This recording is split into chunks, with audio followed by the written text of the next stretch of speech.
خرم صاحب تاسو ته راځم. په ټوله کې تاسې په ترکیه کې د څو ورځنۍ ناستې څنګه ارزوئ؟ واقعا د دغو خلکو په بابت تاسې څومره معلومات لرئ؟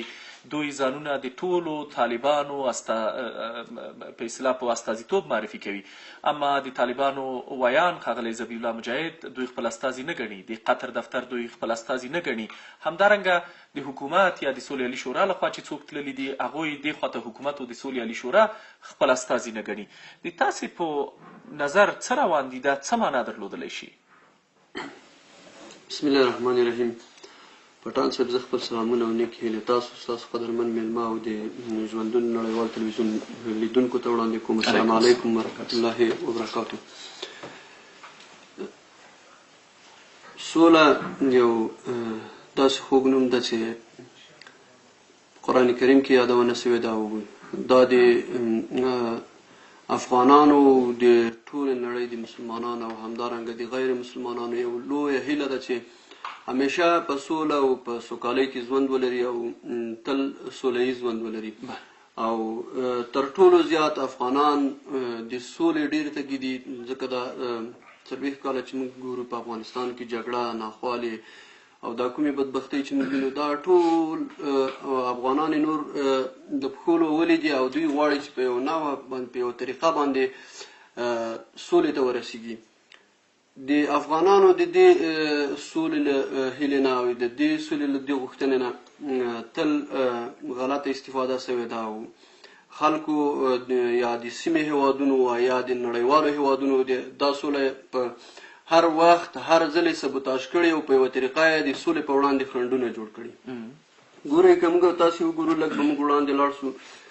کله چې د ډاکټر نجیب الله حکومت د مجاهدینو سره سوله کړه، د سولې د بنسوان طرح اماده سوله او په سوله ییزه توګه باندې مجاهدینو ته حکومت سپارل کېده، مګر یوه ډله چې بهرنیو استخباراتو یا د سیمې استخباراتو تر نفوذ لاندې وه، تر دغو نفوذ وکړي د سولې خبرې له منځه لاړلې، ټکنۍ سولې او جګړې دوام پیدا کړه. په نتیجه کې کابل وران سو، کورنۍ جګړې رامنځته سولې چې همدارنګه اوس هم په همغه څیر باندې ځینې حلقات بهرني هیوادونه، نړیواله ټولنه، زیات هیوادونه د هغه وخت په افغانستان کې په دوهم ځل باندې کله چې په افغانستان باندې بهرنیانو یرغل وکړ او په افغانانو یې داسې یو تور پورې کړ چې افغانانو هیڅ کله مثلا هغه ګناه په افغانانو کې نه وه. د افغانستان دغه وخت حکومت سره د ټولې نړۍ ډیپلوماتیکې اړیکې درېدلې وې، افغانانو ته ویزه نه اجرا کېدله، افغانانو ته د بیرون لپاره د تګ زمینه نه وه مساعده. یعنې افغانستان بیا هم نړیوالې ټولنې خصوصا امریکایانو دا د ځان لپاره د خپل امنیت لپاره ګواښ وباله.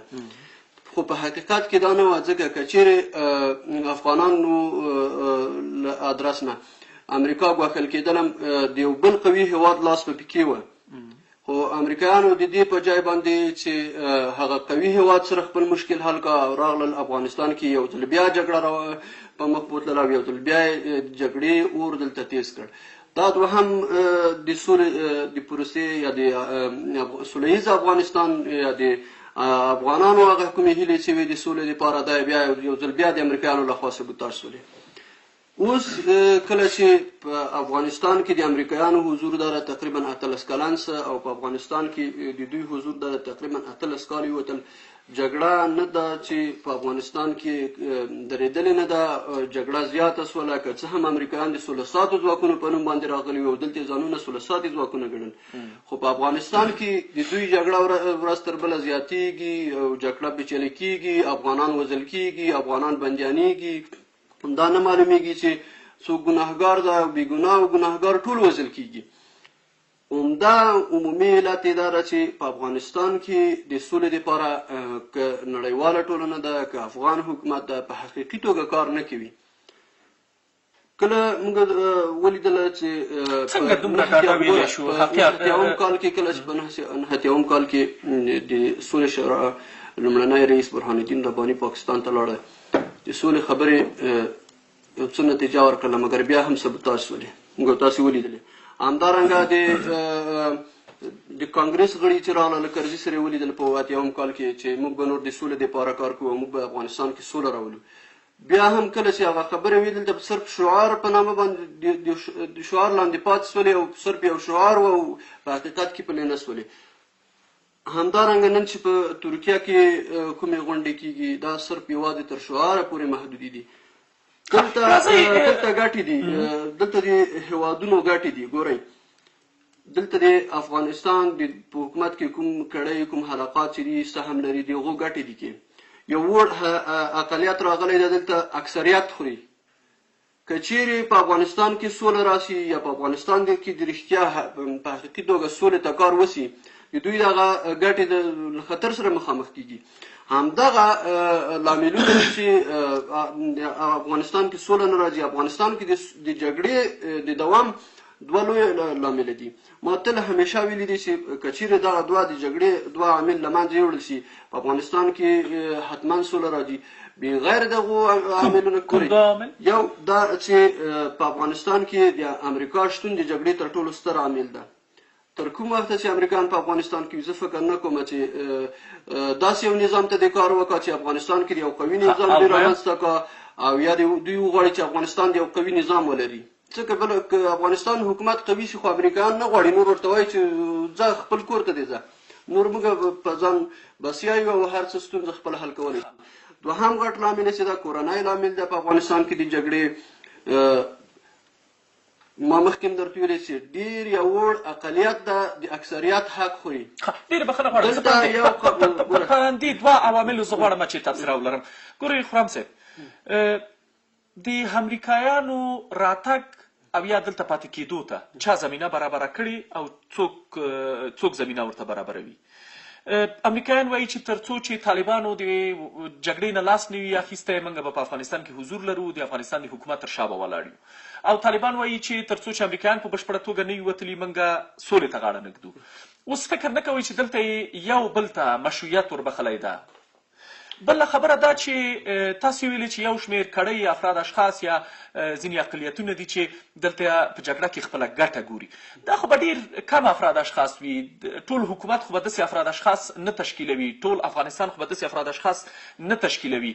نو ولې دغه اکثریت یا ډېر هغه افغانان چې سولې ته متحد دي، سولې ته ژمن دي، سوله غواړي، سوله په خپله ګټه بولي، دوی ولې د سولې لپاره څه نشي کولی چې هغه اقلیت ورباندې برلاسی ده؟ او دلته هم طالبان یا هغه څوک چې د دغه حکومت په وړاندې جګړه کوي ګرم نه بولئ که دوی چېرته د جګړې نه لاس په سر شي نو د هغو مغرضو افراد اشخاصو ګټې به هم بندې شي او بالاخره هغوی به محکمه شي، هغوی باندې به قانون او عدالت تطبیق شي. ګورئ دلته که چیرې موږ تاسو یو قوي تضمین وجود ولري له شکه پرته طالبان به سوله کوي. په افغانستان کې قوي تضمین وجود نه لري. د یو ولایت والي راجګېږي د رئیس جمهور په مقابل کې درېږي او د رئیس جمهور امر نه مني. که چیرې طالب راشي طالب هم له داسې برخلیک سره مخامخ کېږي. په افغانستان کې هغو کړیو قدرت حکومت د مرکزي حکومت چا ضعیف کړی؟ خو دغه طالب که طالب جګړه ونه کړي خو د حکومت په خپلو پښو درېږي، قانون تطبیقېږي، عدالت رامنځته کېږي. مرکزي حکومت له هغه وخت نه ضعیفه څه کله چې په افغانستان ته امریکایان راغله او د بون کنفرانس دوی لومړي ځل باندې د بون کنفرانس کې غونډه وکړله، یو مطلق اکثریت له قدرت نه لرې پرېښودل او همدارنګه په هغه وخت کې خو ګوره طالب نظام له منځه تللی و، طالبانو شتون نه درلوده او حکومت یوازې حکومت و، نور حلقات نه و، موقت اداره جوړه سول او بیا وروسته انتقالي و. ګورئ په همغه وخت کې کله چې د بون په کنفرانس کې وزارتونه ویشل کېدل یو اکثریت دلته له پامه وغورځول شول. اسلامي په هغه وخت کې له پامه وغورځول شول، طالبان چې یو اکثریت و دغه وخت یو حکومت و له پامه وغورځول شول. همدغه عامل د جګړې و. امریکایان له غواله چې راغله دلته دوی غوښتل چې جګړه وشي. امریکایان چې دلته راغلي دي ګوره د جګړې اوس به تر دې لوی تضمین څه وي خرم صاحب؟ بخښنه غواړم چې امریکا وایي چې افغانستان کې سوله او ټیکا وي، جګړه نه وي، د موږ مرستې ته د افغانستان حکومت دولت او په ټوله کې نظام اړتیا ونه لري، نو موږ د افغانستان څخه وځو. او همدارنګه د افغانانو فطرت داسې څه ده چې بهرنیان نشي منلی، نشي زغملی.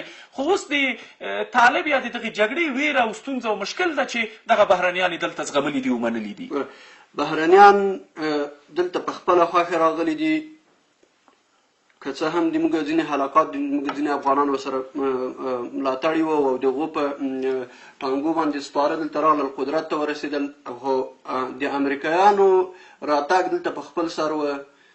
د امریکا دلته چې پاتې کېږم تر څو کومه وخته چې د دوی خوښه وي د موږ تاسې نظام، د موږ تاسې حکومت، د موږ تاسې د ولس ارادې هېڅ رول نه لري د امریکایانو په شتون کې په افغانستان کې. نه خو بیا خو به خلک پوه شي، بخښنه غواړم دا ملت خو به پوه شي، بخښنه غواړم خرم صاحب. اوس خو هر څه موږ وړاندوینه کوو یا تحلیل کوو یا وایو چې ګوندې امریکا د نور اهدافو لپاره راغلی ده او نور ستر اهداف لري او امریکا د افغانستان څخه نه وځي. اما حداقل د امریکا د حضور پلمه خو باید موږ تاسې افغانان ختم کړو. که چېرته ځانونه افغانان بولو، که موږ تاسې وګورو په دې باندې مخکینی رئیس جمهور هم خبر ده او اوسنی رئیس جمهور هم خبر ده چې امریکایان د قندهار په اډه کې څه ځای په ځای کړي دي. موږ تاسې په دې باندې وګورو څه وخت مخکې په د کراچۍ په بندر کې داسې اسلحې لیدل شوي دي چې هغه کیمیاوي اسلحې دي، له کراچۍ نه راځي افغانستان ته انتقالېږي، چېرته دوره کېږي؟ دا اسلحې چېرته وړل کېږي؟ که چېرې د امریکا حضور دلته، امریکا دا نه غواړي چې حضور یې دلته دایمي سي او دایم دې دلته وي، هېڅکله داسې اسلحې نه راوړي. اوس بخښنه غواړم خرم صاحب، ډېره بخښنه غواړم، دلته یوه خبره ده. امریکا خپلې ګټې لري دلته، خرم صاحب غواړي له دې ځایه خرم صاحب اوس هېوادونه او همدارنګه د نړیوال قدرتونه له دې ځای نه وګواښي، ځکه د امریکا دلته ګټې دي. امریکا نشي کولی چې له امریکا نه مثلا امریکا نشي کولی له امریکا نه یا ایران یا پاکستان یا روسیه وګواښي، مګر له افغانستانه کولی شي. خرم صاحب اوس د دې لپاره چې حداقل منګه د امریکا د حضور په هدف یا په مطلب باندې پوه شو. اوس که دا جګړه چېرته ونه کړو، جګړه ودروو، د طالبان راشي سولې ته حاضر شي، سولې ته کینی، نو دا به معلومه شي چې امریکا دلته د څه لپاره راغلې ده. بیا خو د افغانستان د ولس زور ټولې نړۍ ته معلوم ده. 3 وارې انګریز مات کړی ده، امریکا ولس به ټول راپورته شي او د طالب مفکوره به تعقیب کړي او طالب ته به ووایي چې ته په حقه وي. نو ولې طالب دغه پلمه د امریکا نه ختموي چې وایي چې دلته جګړه ده، طالب جګړه کوي، د افغانستان د حکومت یوازې زور پې نه رسېږي، موږ د دې حکومت د مرستې لپاره دلته حضور لرو. ګورئ که موږ وګورو یو ځل طالبانو د قطر دفتر واضح توګه باندې اعلان وکړ او په دې باندې ژورنالستان، میډیا، ټول سیاسون او همدارنګه افغان حکومت، ټول افغانستان په دې باندې آګاه ده او په دې خبر ده چې دوی اعلان وکړی د امریکا د وتلو لپاره د یو مهالویش وټاکل چې موږ په مقدماتي توګه باندې سولې ته غاړه ږدو. خو دغه د امریکا د وتلو دپاره ولې په مقدماتي توګه باندې ولې د وتلو دپاره یو مهالویش نه ټاکل؟ مننه خرم صاحب. اوس راځئ په اصلي موضوع باندې راشو. ولې د ټرامپ نوې ستراتیژۍ ته لبیک ویل کېږي؟ که چېرې رښتیا په افغانستان کې سولې ته کار کېږي او رښتیا دلته امریکایان یا ښکېلې خواوې غواړي چې په افغانستان کې سولې راسي، ولې د ټرمپ ستراتیژي دلته تاییدوي؟ دا خپله د جګړې لپاره ولې د امریکا نظامي عسکر دلته ورځ تر بلې زیاتېږي؟ همدغه ټول د دې لامل ده چې جګړه دلته په افغانستان کې زیاتېږي او دغه د اصلي موضوع پاتې شوله ستراتیژي چې دلته راوړل کېږي او دلته تطبیقېږي، همدغه د سولې په وړاندې تر ټولو ستر خنډ ده. مننه. اوس دغه په ترکیه کې چې څوک ناست د طالبانو استازیتوب کوي، د دې په بابت تاسو څومره معلومات لرئ؟ څوک دي واقعا د طالبانو استازي دي؟ ولې طالبان ترې منکر دي؟ سوله همیشه له هغه چا سره کېږي چې د جګړې یو طرف وي او همیشه په نړیواله سطحه باندې په موږ تاسو چې ګورو چې نورې نړۍ کې نورې د نړۍ هېوادونو کله چې جګړه د جګړې په وړاندې مثلا د سولې نظریه خپله کړې ده، د جګړې له ښکېلې خوا سره یې کړې ده. دلته په افغانستان کې لکه مخکې چې ما درته ویلې دوه رقم طالبان جنګېږي. یو هغه طالبان دي چې مثلا په بهر کې اوسي او ارامه او سوکاله ژوند لري، نه د تیارې د 50 ډوله تیارې بمبار لاندې زوی وژل سوی، نه د خپله ځای وژل سوی، نه د شپې یخ تېر کړی ده او نه تر تعقیب لاندې ده. په ارامو کورونو کې اوسي او زمنې پوهنتونونه لولي او ارامه او سوکاله ژوند لري. یا د جګړې طرف هغه طالبان دي چې هغوی جګړه کوي، هغوی وینه ورکړې ده، هغوی قرباني ورکړې ده، د هغوی زمن وژل سوي دي، هغوی کورونه پلټل سوي دي، د هغوی عزت لوټ سوی ده. دلته دا دوه اوس دغه طالبان چې په ترکیه کې ناست دي دا څوک دي؟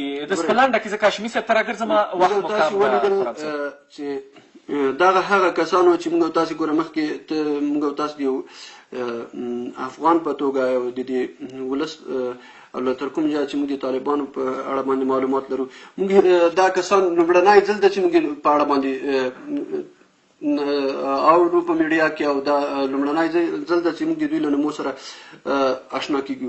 که چیرې په حقیقت کې دوی د طالبانو استازي وای، نن به تر خلیلي او اکرم خپلواک او همدارنګه نور سیاسي ډلې حتی تر اجرایه رئیس حتی تر ولسمشر پورې ورتلله او هلته به یې ورسره غونډې کولې. خو په حقیقت کې کله چې موږ ورته وګورو د دې خلکو مثلا موقف دومره ضعیفه وه چې حزب اسلامي رد کړلې له خپل ادرسه د سولې خبرې، دولت هم رد کړي، د سولې شورا هم رد کړي او طالبان هم رد کړي. ځکه دا خلک چې وو بېواکه خلک وو. دا هغسې وه لکه کله چې کرزي صاحب ته یو دوکاندار راغلی و، دا ور د شاتو دوکاندار راغلی و، مخکې کرزي صاحب ته چې راغلی و شاید د برشي دوکاندار. مننه خورم صاحب، تاسو ته بیا راګرځم، اجازه راکړئ هاشمي صاحب. دوکاندار راغلی و د سولې په نقاب یې اغوستی و، غوښتل چې سوله وکړي خو ونه چلېده، ناکام شول. مننه خورم صاحب. هاشمي صاحب تاسو ته راځم. د سولې عالي شورا وایي چې د افغانستان په 5 ځایونو کې به سترې پرتمینې غونډې برابرې کړي او د ولس مشورې به واوري او د ولس ملاتړ به راخپل کړي. همدارنګه د سولې د رامنځته کېدو په موخه به یو میکانیزم یا یوه ستراتیژي جوړه کړي. د سولې عالي شورا د دې څرګندونو په بابت ستاسې نظر څه ده؟